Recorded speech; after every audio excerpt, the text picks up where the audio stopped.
Este, senhores, é o menor estúdio do mundo. Aqui foi produzido o primeiro desenho animado brasileiro em longa-metragem. Coisa difícil, mas Deus é brasileiro. Vamos lá. Compõe-se o estúdio de 3 departamentos distintos. O de traço e pintura. O de câmera. E, finalmente, o mais importante, o de animação. Anélio Latini Filho, criador da Sinfonia Amazônica, chega ao trabalho às 8 da manhã e só sai às 4 da madrugada do dia seguinte. Em desenhos estrangeiros de longa-metragem, são empregados em média 400 desenhistas. Aqui, ele é o único desenhista de todo o filme. Anélio nos mostrará em breves cenas o que foi preciso para a feitura de sua sinfonia. O primeiro passo para a confecção do seu desenho, após ter feito a adaptação cinematográfica, foi da criação de personagens. E, como é natural, o Curumim foi o primeiro, tratando-se da figura central. E o que mais preocupou Anélio, pois suas características tinham que ser bem distintas e agradáveis. Essa tarefa se prolongou por muitos meses. Mas, finalmente, todos estavam criados, com exceção de uma personagem, e essa era do sexo feminino. A turma do estúdio estava ansiosa por vê-la. Que linda Yara, hein? Foi a expressão de todos no estúdio. Nessa outra tarefa, muito material havia sido colhido no Jardim Botânico. E de posse do mesmo, Anélio deu início ao estudo das primeiras cenas. E já alguns personagens vão tomando seus lugares em cena.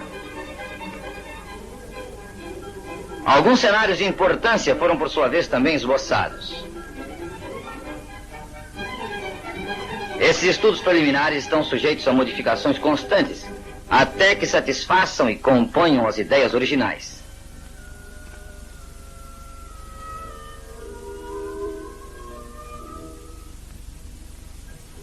E para que não ocorram enganos, os croquis são pregados em tabuleiros na parede, formando um esquete de sequência. Um estudo minucioso da história em todos os seus detalhes é estabelecido para planificação, até que desapareça qualquer dúvida quanto ao caminho a seguir. Está bem, Anélio, está bem.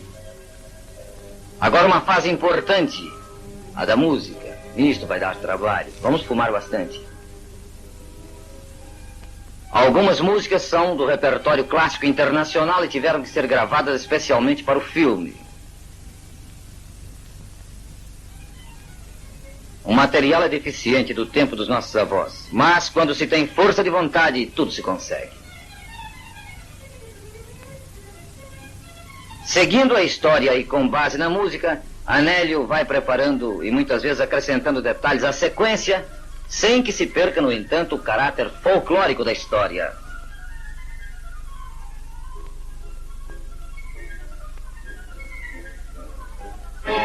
Novas músicas são trabalhadas no mesmo processo.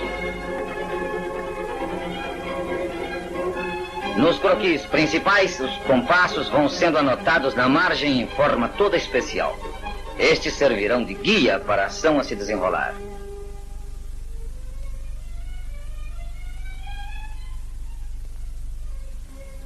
E assim prosseguiu esse delicado e minucioso trabalho, cuja preparação foi controlada inteiramente pela música. Finalmente, a planificação guiada pela música estava concluída. Embora represente esse trabalho grande importância no desenho, ele é apenas um nada diante do que tem que ser feito ainda. O que vemos agora são centenas de croquis que foram estudados em loco.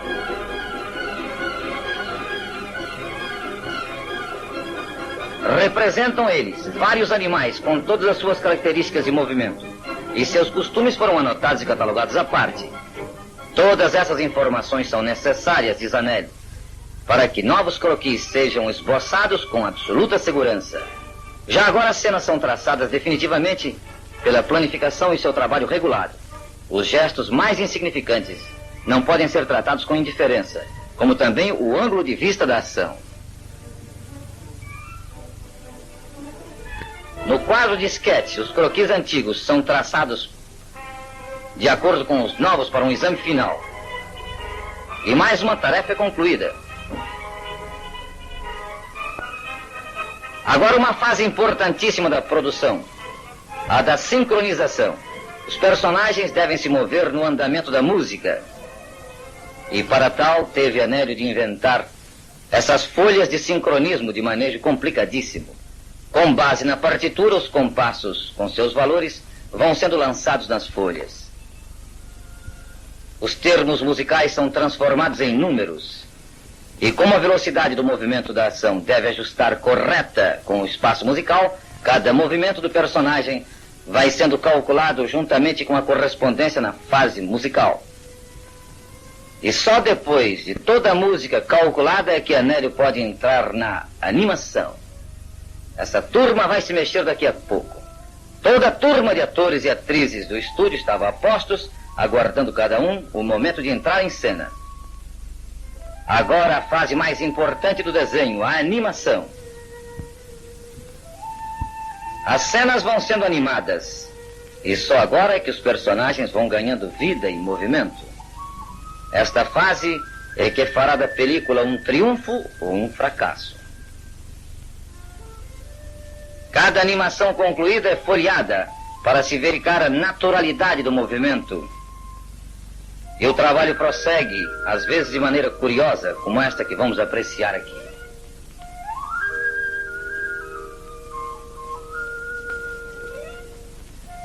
Vai andar. Já? Ainda não? Pronto. Como não se move? Isso. Retoque no desenho. Ótimo.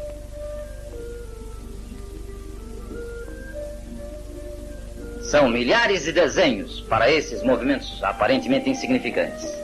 Os dias, meses, os anos vão passando e a tarefa prossegue, fazendo crescer sempre a quantidade de desenhos. Desenhos e mais desenhos. É preciso trabalhar rapidamente.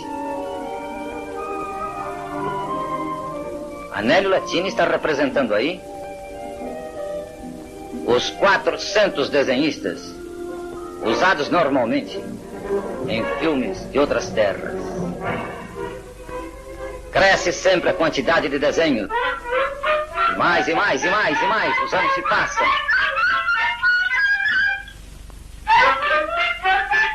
Estes foram os desenhos aproveitáveis na animação.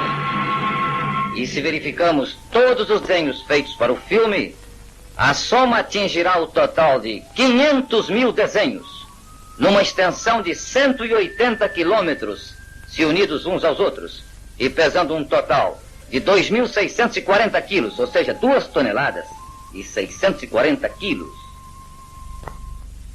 Agora, o filme está num dos seus estágios finais, a preparação dos cenários. Tarefa que requer muito gosto e poder criativo, cuja combinação de tons estudados de antemão deve ser aplicada com absoluta propriedade. Lindos desenhos amazônicos, centenas, milhares deles foram realizados. Este é um processo particular de Anélio, cujas tintas especiais, quando aplicadas e fotografadas, darão aos fundos um valor dimensional e de nuances reais. O número de cenários pintados para que se atendesse às necessidades da história subiu a um total de 500. Nessa penúltima fase, todos os desenhos de animação são novamente copiados com habilidade e firmeza para as lâminas de celuloide. E no estágio final, cada quadro do filme se compõe do fundo, da base da figura, do primeiro plano e finalmente da parte que se move.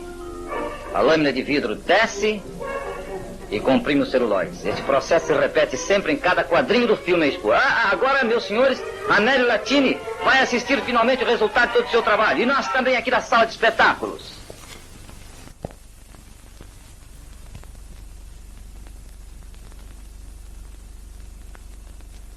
Era uma vez a mais bela floresta, sob o mais belo céu e sobre a mais linda planície do mundo.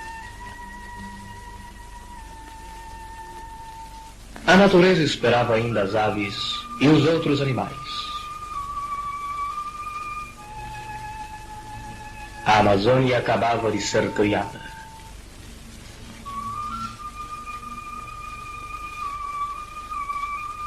As lendas e os mitos povoam seu passado distante. Um mistério envolve todos os recantos da paisagem amazônica. E em cada árvore majestosa que se ergue silenciosa para o céu, há uma esperança de ninhos.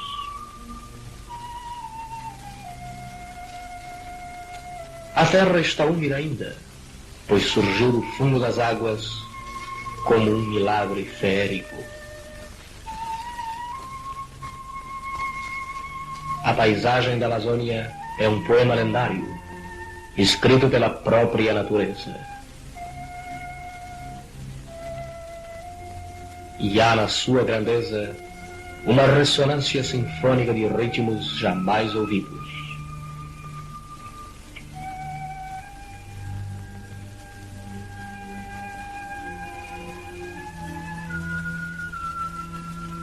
Sinfonia amazônica, sinfonia das lendas primevas, dos mitos remotos, dos mistérios indecifráveis e dos encantamentos inesquecíveis.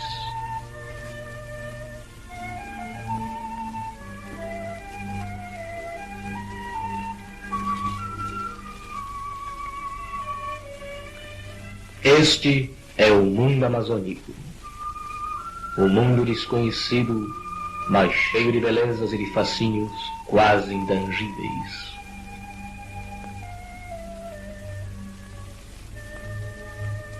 A Amazônia é a bela adormecida do lendário brasileiro, adormecida à beira do mais majestoso rio do universo. A própria paisagem já nos escraviza a lenda e ao temor das angústias primitivas.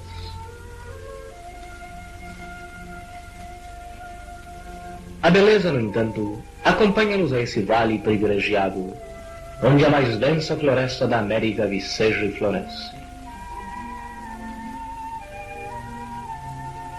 Há chuvas de flores sobre os igarapés, e as folhas dançam, e o perfume das plantas desconhecidas leva a todos os rumos a mensagem da magia verde da floresta. E há som, e há ritmo, e há cadência, e há harmonia estranha e grandiosa nessa paisagem.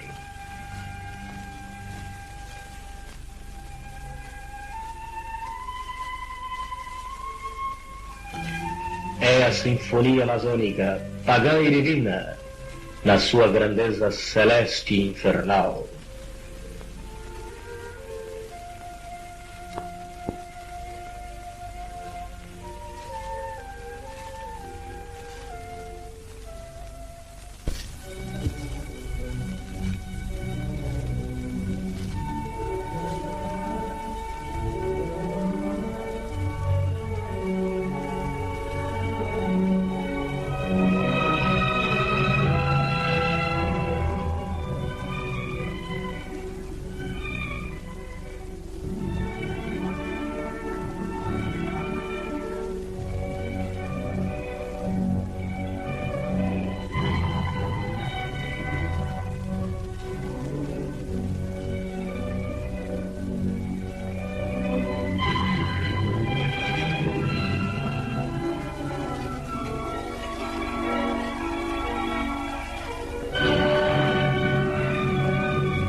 A noite estava dada numa noz de Tucumã, no fundo das águas revoltas do Palácio da Cobra Grande.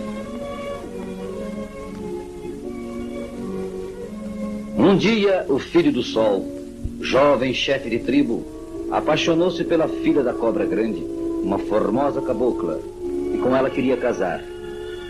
Mas ainda não chegara a noite, a hora sagrada e propícia para o amor.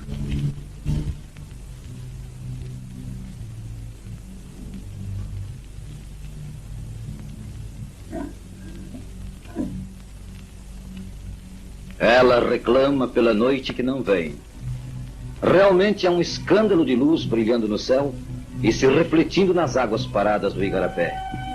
É preciso mandar buscar a noite, que com sua sombra cariciosa envolverá os namorados felizes. A noite, entretanto, dizem que está guardada pela Cobra Grande em uma noz de Tucumã.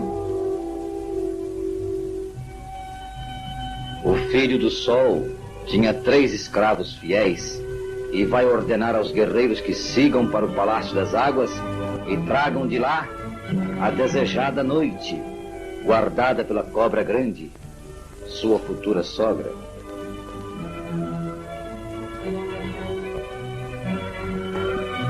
Sigam por aí, guerreiros, e tragam de longe, esteja onde estiver, a noite, a grande noite de sonhos quentes e mistérios amáveis.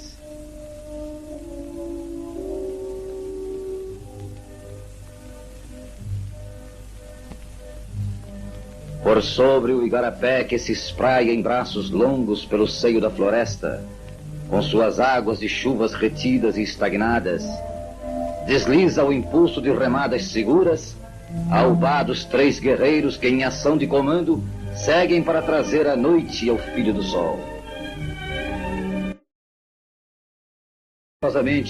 Pelas zonas ignotas e possivelmente perigosas. Cuidado, rapazes. Aí adiante, a 300 remadas mais além, há mistérios medonhos, guardando o Palácio das Águas onde mora a Cobra Grande. Viram? Esses são os pássaros sem forma. Somente suas almas angustiadas se agitam por aí desordenadamente, apavorando a selva.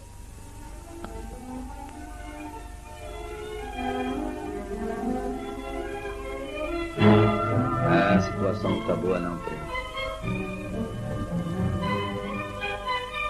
Aves maiores, espreitando o que se passa, entram em cena afugentando as menores. Elas, ao que parece, receberam ordem de deixar bem livre o caminho dos 3 guerreiros do Filho do Sol. Ei! Alô, valientes! Como é? Então, vamos, é necessário retomar a jornada e enfrentar, seja como for, todos os pavores da viagem. E lá se vai novamente ao impulso dos remos, a canoa dos guerreiros fiéis ao desejo do Filho do Sol. Finalmente, o Palácio das Águas Mortas, onde mora, guardando um segredo e defendendo um patrimônio, a gigantesca e temível Cobra Grande. Tudo é imenso e descomunal. Olhos humanos não podem perceber nesse palácio de águas mortas onde se apoiam seus alicerces e até onde se projetam suas torres mais altas.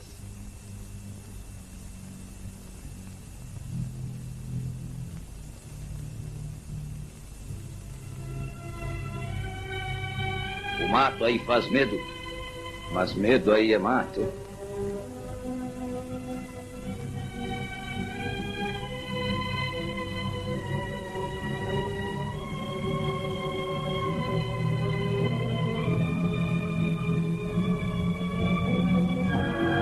Habitantes do reino desconhecido da Cobra Grande desfilam pelos recantos de sombra.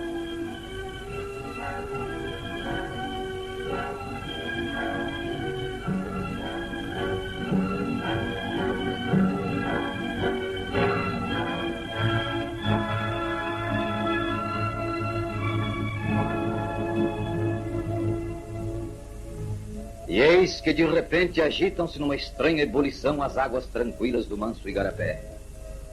Na crista de cada onda se cintila o mistério. Ela vem aí. De mergulho em mergulho aproxima-se a soberana daquele reino. A soberana cobra grande dos fundos mistérios das águas profundas.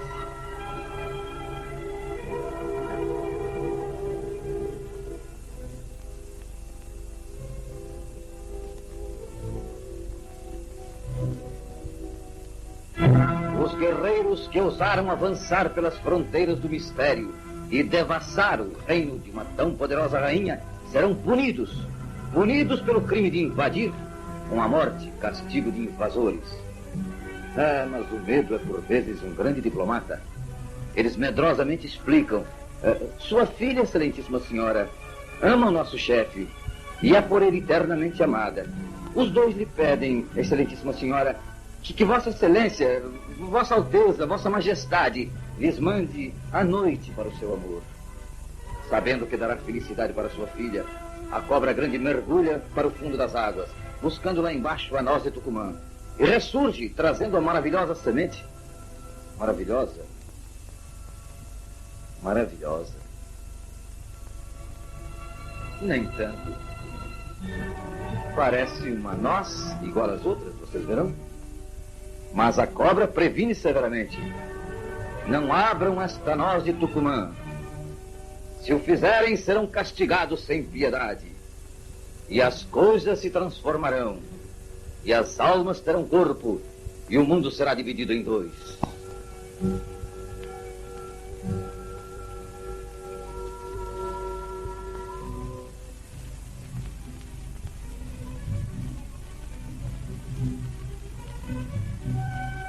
E os três destemidos guerreiros, destemidos, né? Voltam pelo mesmo caminho, conduzindo dentro da noz de Tucumã a noite longamente esperada pelos dois amantes.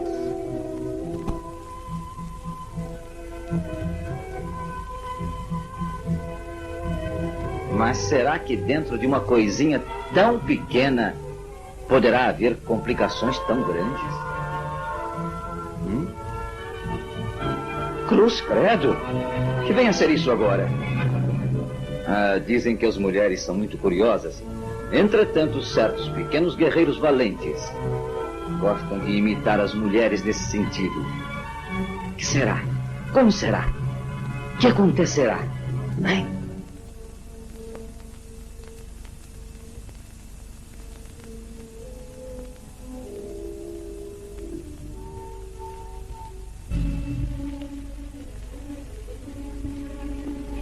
Querem abrir a noz de Tucumã? Que é que vocês vão fazer? Malucos. Bem, os outros não seguirão, com certeza. Outro. Olhem, não abram esse coco de Tucumã. Vocês já foram prevenidos pela sogra do rapaz? Isto é perigoso, rapaz.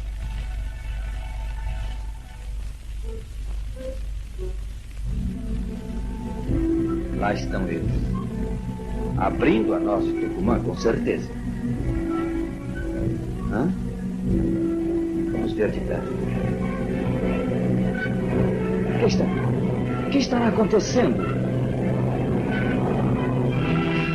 E eis que do fundo daquela pequena noz de Tucumã surge a noite de repente, recobrindo a canoa, o igarapé, as matas e o infinito com o mistério das sombras. E exatamente como prevenir a cobra grande, a noite libertada começa a transformar a face da terra e o aspecto das coisas e a forma das criaturas.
E assim nasceram a noite e seus mistérios. E assim nasceu a fauna da Amazônia. Nasceu assim também para os amantes o tépido aconchego da noite cheia de sombras.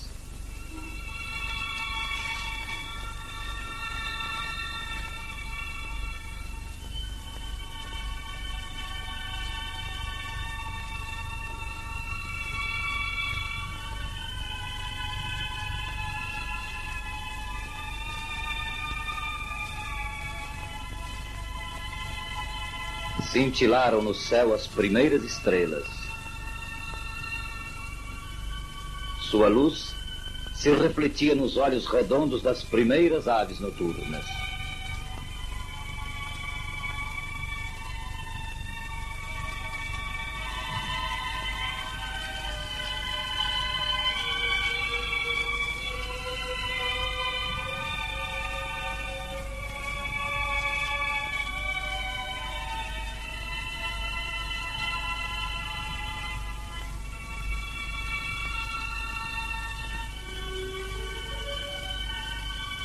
E então Jaci, a lua, cândida pérola do espaço, sobe ao céu pelo caminho infinito das estrelas.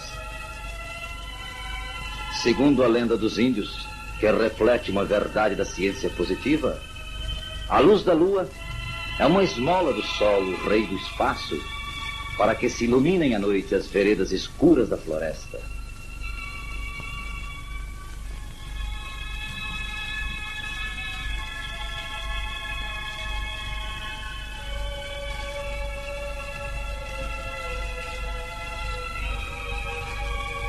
E o doce clarão da lua vem despertar em sua rede a formosa cunhã.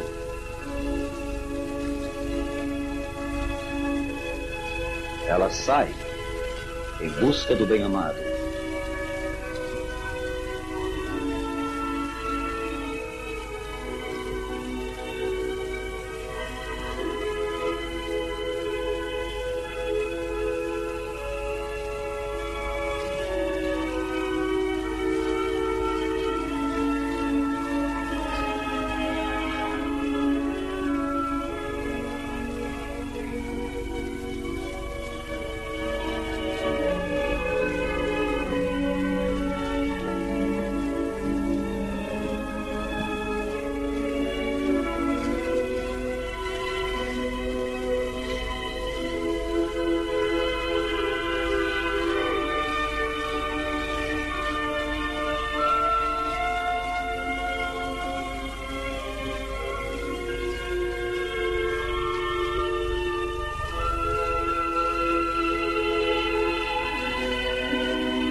E surge na floresta o primeiro poeta apaixonado da lua. É o humilde Urutau, que todas as noites vem namorar Jaci, a noiva inatingível. E ela, indiferente às súplicas do Urutau, continua sonhando com seu grande e verdadeiro amor, o sol.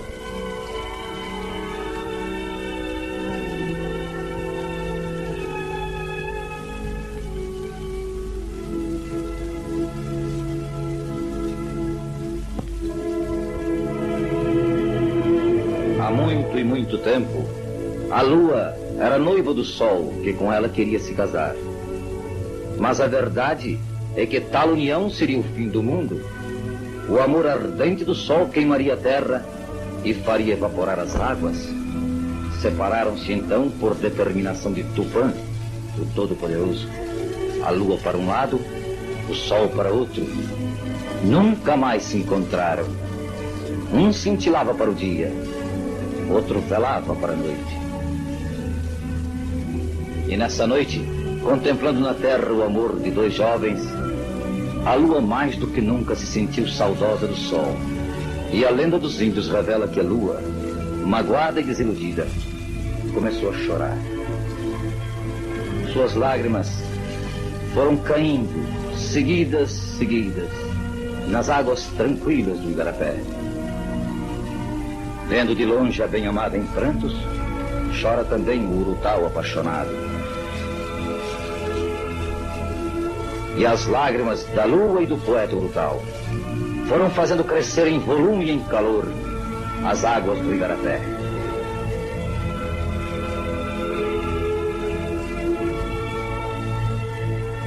E crescendo, crescendo, correm as lágrimas por entre as montanhas da Serra dos Andes e seguem, fugindo no rumo do mar.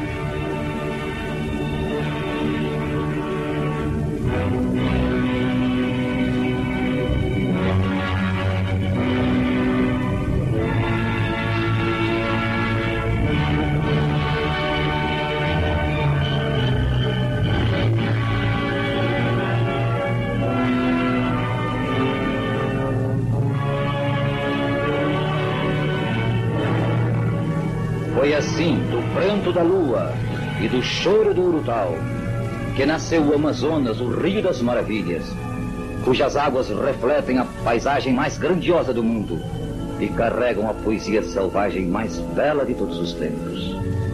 E nas margens do lago Espelho da Lua, as Amazonas guerreiras veneram Jaci, aquela que um dia foi noiva do sol.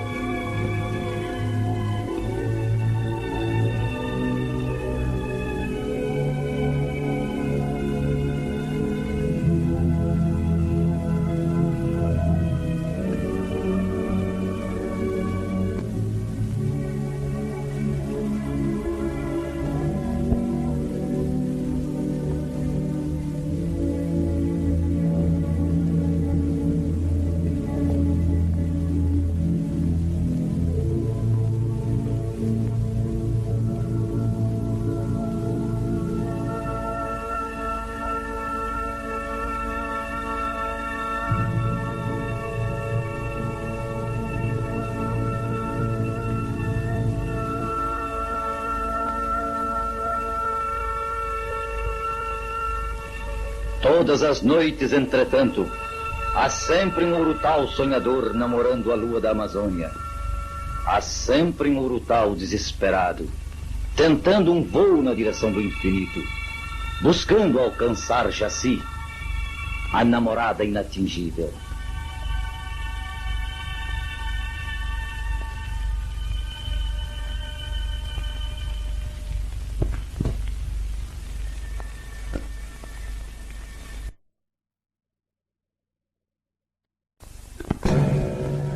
E nessa bela manhã, vamos encontrá-lo a perseguir um ferocíssimo animal.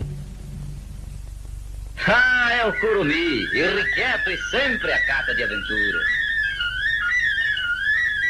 É, mas parece que dessa vez ele vai perder a caça.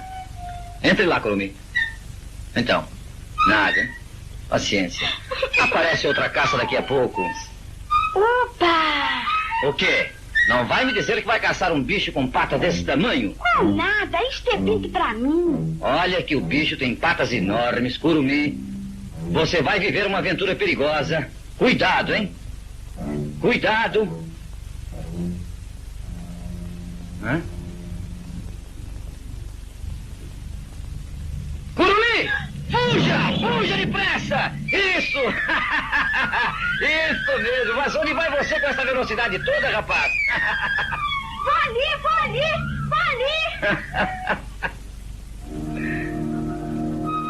E ali está ele se preparando para novas aventuras. Vai saltar, nessa Vitória Régia.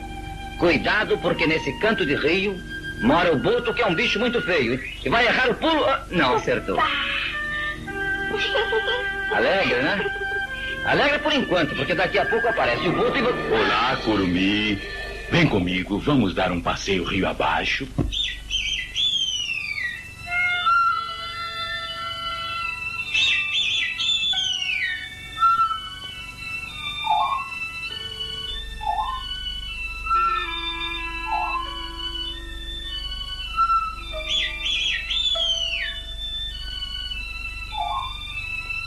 Olhe, curumi, aí vem o jabu. Jabu, que bico engraçado que você tem. Quem? Eu? Você não sabe por que eu tenho o bico assim? Não. Vou lhe contar.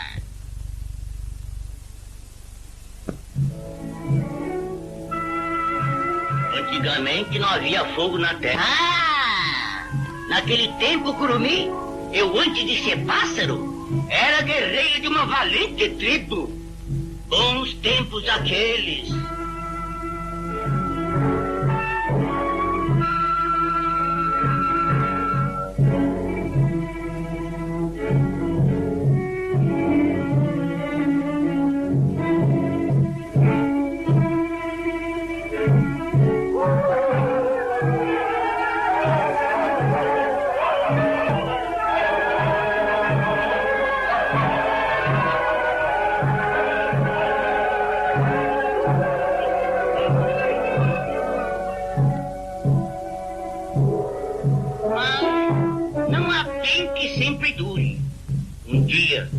O pajé reuniu a tribo e anunciou: Japu, nosso bravo guerreiro, vai roubar o fogo da cobra Boitatá, que está no céu. Quando vier a trovoada, eu partirei. Boitatá, Boitatá, Boitatá, Boitatá, Boitatá,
Roubei o fogo e entreguei ao pajé, mas fiquei com o rosto todo queimado. E naquela noite, o pajé convocou a tribo para a festa em homenagem ao fogo sagrado. Somente eu estava triste, muito triste.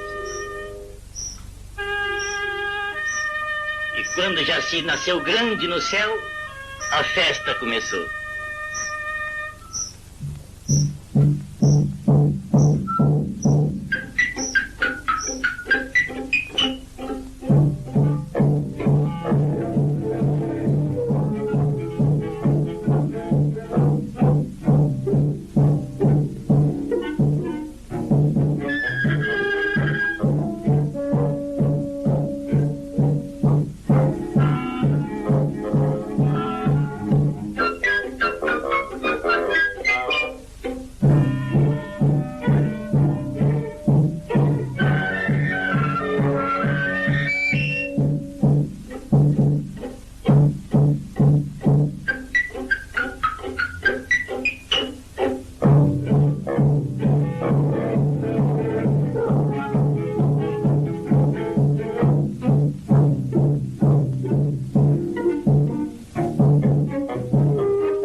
fugi para a floresta, levando comigo a lembrança daquele dia.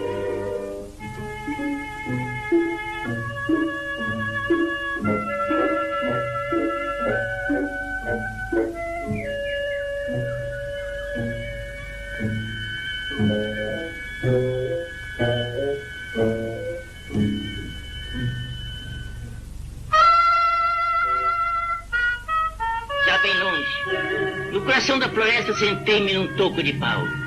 De repente senti qualquer coisa. Eu senti qualquer coisa. Tupã, o supremo Tupã, com pena de mim, tinha me transformado em pássaro.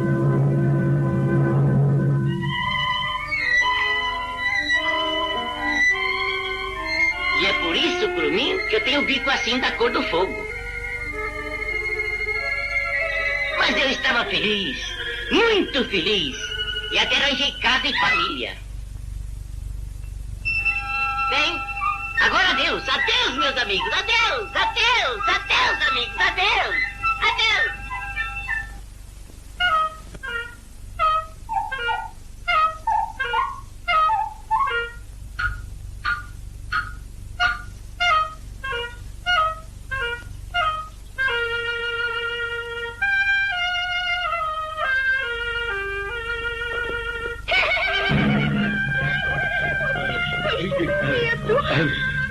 Não escondas, Curumim. Aí vem cá agora. Ele é protetor da caça miúda. E se olhar pra nós, ficaremos lazarentos pro resto da vida.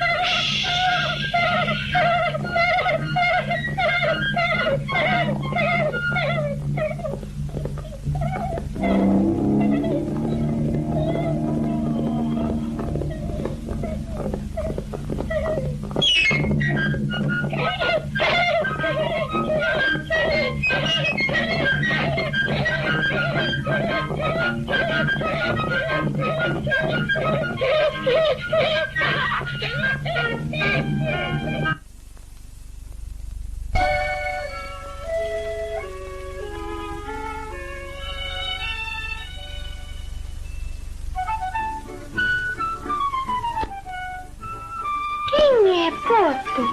É o jabuti tocando flauta na canela da onça e o macaco tá dançando com a pele dela. Da onça? É, outro dia o jabuti pegou a onça, deu a pele ao macaco e ficou com a canela para fazer a flauta. Olhe lá.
Uau, que alta vai pegar o jabuti, Boto. Não pega nunca, menino. Jabuti é esperto como ele só.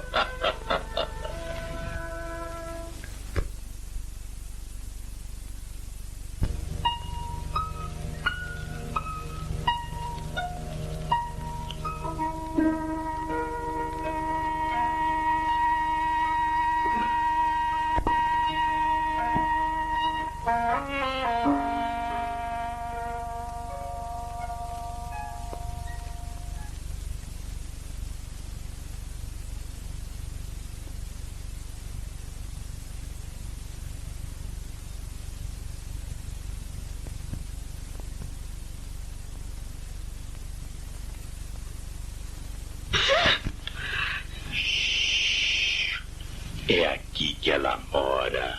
Quem? É a Yara, a deusa das águas. Venha, vamos nos aproximar.